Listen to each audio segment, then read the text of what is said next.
Ndinoitwawo Fadzai Chikondowe. Ndine vanakomana anonzi Inzwai Mai Fadzai. Baba vavo vakashaya 2021 3 November.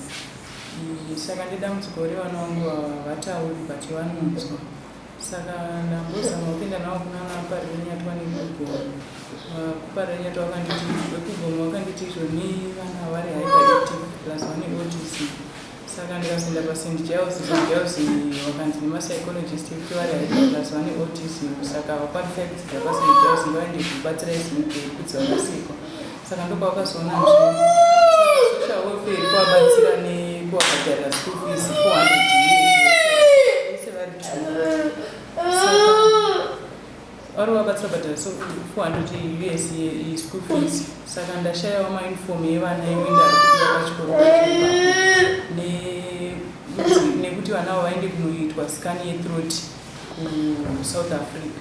Passport ndinayo but mari yetransport yekuenda ikoko neaccommodation ikoko kunobhadhara ndinabekutanga. Saka ndauya ndakakura kuti ndigobatsirwawo.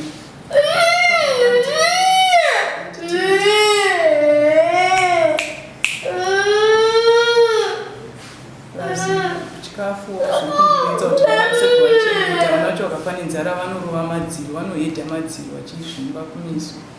Saka ndezvimwe zvinhu zviri kundiomera kuti ndikwanise kuchengeta mwana. Vabereki vemurume wangu vacho vakashaya vese, mumwe vabereki vangu vakashaya, asi zviri kutondiomera kuti ndikwanise kuchengeta vana vavo. Vakwanisa kubatsira nekukwanisa kubatsira kana mberi pa 0772 560 841. Iyo zvinogara kuDzivarasekwa pamba pevabereki vemurume wangu. Asi vabereki vacho madzikoma acho emurume wacho vakutonditendekera ipapo nekuti parinzi pane dzimba dzacho dzidendekawo dzakaextendwa ipapo nemurume wangu dzanandiri kugara. Saka chikwereti chaipapo chakupinda mutumiri chemaibigawo kuchaja isitofanana. Saka bekutokuti ndikugara nevana pacho pakutondinetsa nekuti maibigawo rinoramba chichaja every month.